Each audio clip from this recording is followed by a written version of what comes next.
Bom, eu quero começar com um recado para quem é contra a legalização do aborto. Você vai ajudar a criar e educar essa criança que não está sendo desejada? Ah, mas você pode responder que uma das soluções seria facilitar a adoção nesses casos. Porém, eu gostaria que você se colocasse no lugar da mulher que não está desejando ter esse filho, que não se sente em condições de ter essa criança, sendo obrigada a gestar por 9 meses e a parir. Esse é um processo muito longo e delicado para alguém que não está se sentindo em condições de mergulhar nessa jornada. É um ser da espécie humana que está para chegar e ele precisa ser muito bem recebido. Tudo isso precisa ser preparado com muito amor e dedicação. É por acaso você quem vai passar por todas as dificuldades de uma gravidez?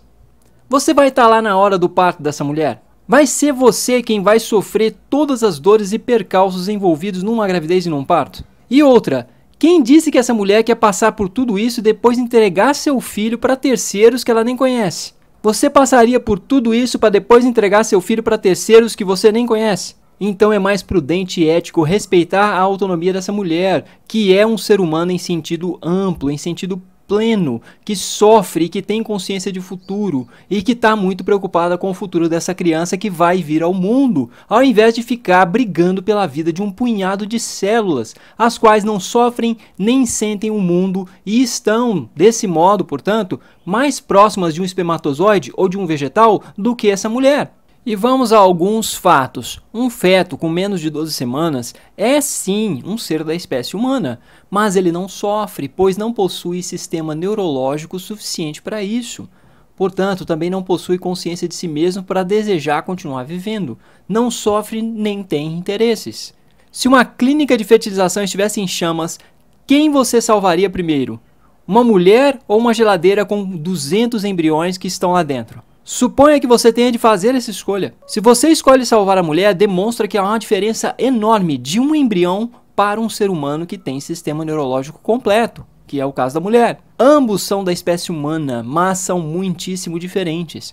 Se você escolhe salvar a mulher, demonstra que ela deve ser priorizada e não os embriões, mesmo que fossem 100 mil deles ou mais. Você demonstra então dessa maneira que um embrião ou um feto desprovidos de um sistema neurológico que os qualifica como seres que sofrem, não tem direito à vida, ou tem bem menos do que essa mulher.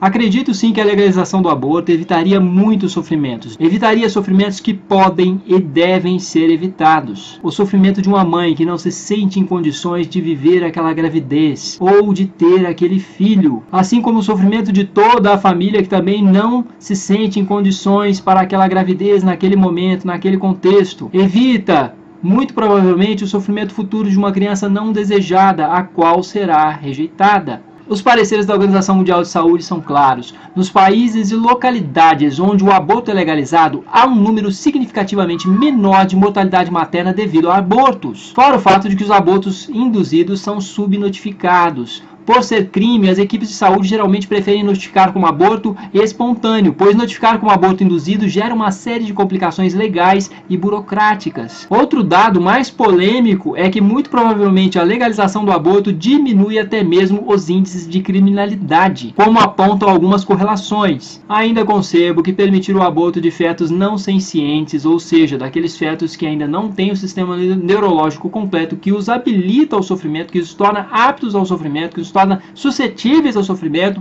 que isso, permitir o aborto desse tipo de feto com menos de 12 semanas, que é o geralmente se coloca aí como prazo, é mais ético do que proibir. Isso é se compadecer de quem sofre, de quem já está nessa vida, com projetos de vida, sofrendo e vivendo uma vida humana em amplo ou pleno sentido. Isso é respeitar a autonomia de seres que sofrem. Ah, mas já entendi qual é o seu posicionamento, é o de manter as coisas exatamente como estão. Porque endurecer as penalizações para cima dessas mães, você sabe muito bem que é algo excessivamente cruel e desproporcional, cujos efeitos são muito ruins. Você teria que prender essas pessoas e elas muitas vezes já têm outros filhos e geralmente têm a ficha limpa. Ou seja, em sua maioria, elas nunca cometeram outros tipos de delito ou crimes. São pessoas que de modo geral compõem a população economicamente ativa. São pessoas que precisam continuar trabalhando e vivendo suas vidas. mulheres. Mas aí você pode propor outra solução, que é a de se intensificar a investigação e a punição às clínicas clandestinas de aborto, ao comércio ilegal, ao tráfico de medicações abortivas, tais como o Citotec, as quais fazem parte do conjunto de medicamentos de qualquer hospital. Mas a história tem demonstrado que mulheres de todas as classes sociais e de todos os segmentos religiosos e de crenças fazem aborto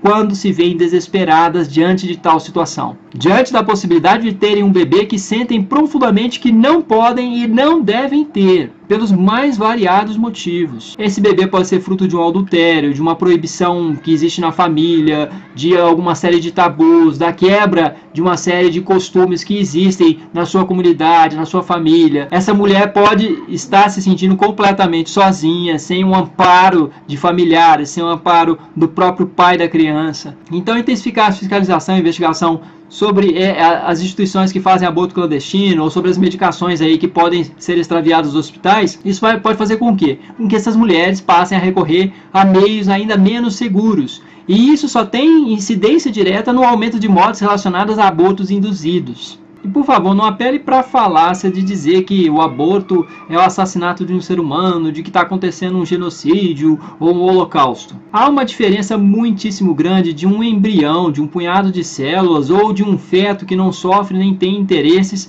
para um ser humano em sentido amplo ou pleno, o qual já está inserido nessa vida com todas as suas dores, dramas, dilemas e angústias. E eu também quero, nesse vídeo, dar uma resposta a 2 argumentos contra a legalização do aborto. Há 2 argumentos contrários à legalização do aborto, os quais, na minha concepção, estão entre os mais convincentes. Quero então apresentar esses argumentos com o objetivo de refutá-los. Primeiro argumento: o feto é um ser externo à mãe e com um material genético diferente da mãe.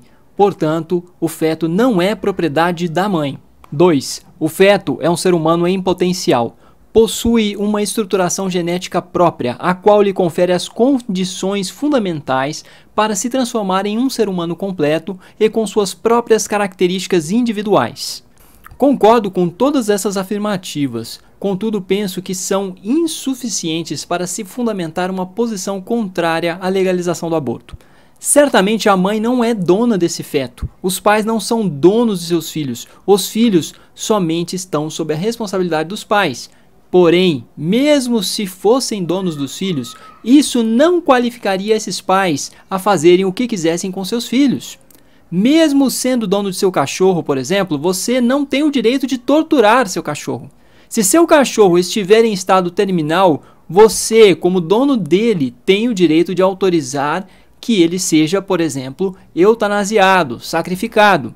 Portanto, temos o direito de matar nossos animais, os animais que são nossa propriedade, se julgarmos que mortos eles estariam melhor do que vivos, se julgarmos que assim estaríamos poupando esses animais de sofrimentos insuportáveis ou irremediáveis. Então, tanto no caso de animais quanto no caso de fetos, podemos perceber que o fundamental para se pensar sobre o direito à vida se refere aos possíveis sofrimentos que a ausência desse direito pode gerar nesses sujeitos ou em quem os ama. A ausência do direito à vida tende a gerar muito sofrimento em sujeitos sencientes, que sofrem, em sujeitos autônomos ou que já foram autônomos, portanto, donos de sua própria vida e de seu próprio corpo, e em sujeitos com capacidade intelectual para saberem que estão vivos e que são mortais. Ou seja, sujeitos dotados de consciência reflexiva, da consciência de si mesmos, pois, para os seres humanos, por exemplo, é importante saber que têm o direito à vida, que outras pessoas não podem simplesmente atentar contra a sua vida ou contra a vida das pessoas que você ama, sem que isso tenha consequências sérias. Saber que o Estado ou outras pessoas poderiam dar cabo de nossas vidas ou da vida das pessoas que amamos arbitrariamente pode causar muita angústia e sofrimento em todas as pessoas, com sérios riscos de ruptura do tecido social. Isso é a barbárie, a guerra de todos contra todos. Também não há garantia de uma organização social mínima sem que o direito à vida seja resguardado. Não teríamos, nesse caso, uma sociedade, mas sim grupos, clãs, isolados e em constante tensão. Portanto, o direito à vida serve para proteger a vida dos indivíduos e da sociedade como um todo. Mesmo os mais nihilistas e desapegados em relação à sua própria vida têm de certo modo a obrigação moral de lutarem na medida do possível para se manterem vivos e bem, já que a vida de um ser humano costuma geralmente ser muito preciosa a outros seres humanos. Quando uma pessoa morre, geralmente outras ficam vivas e sofrendo muito em virtude dessa que se foi. Algumas pessoas, quando morrem, podem deixar danos irreparáveis nos que ficam. Em relação às afirmações do item 2, não há como negar, são um fato. O feto ou até mesmo o embrião se configuram como um ser humano em potencial. São potencialmente um ser humano em sentido pleno. Até as 12 semanas de gestação, o feto ainda não é capaz de sentir e sofrer. Porém, dadas as devidas condições, um dia ele se transformará em um ser humano em sentido pleno, capaz, portanto, de sofrer e perceber sua própria existência no mundo enquanto passado, presente e futuro, enquanto desejos e projetos de vida. Contudo, é também muito problemático tratar um ser somente em função do que ele poderá ser, em função do que ele tenderá a ser. Todos nós, por exemplo, somos potencialmente mortos.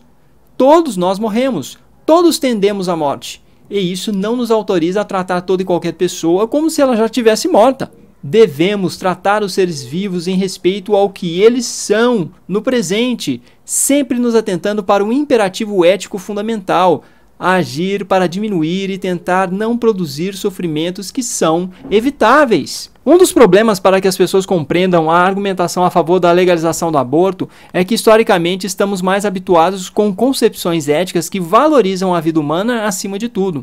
Essas concepções prescrevem que a vida humana deve ser preservada e vivida sob toda e qualquer condição. Desse modo, portanto, a compaixão ocupa um plano secundário. Não importa se o sujeito, por exemplo, já está condenado ou padecendo de sofrimentos insuportáveis e irremediáveis, implorando para morrer. Nessas concepções, a vida humana é sagrada, o que não vale para a vida dos animais, muito menos para o seu sofrimento. E o sofrimento, não importando a sua magnitude, para essas concepções é fortalecedor, principalmente para a alma, na qual a maioria dessas pessoas acredita.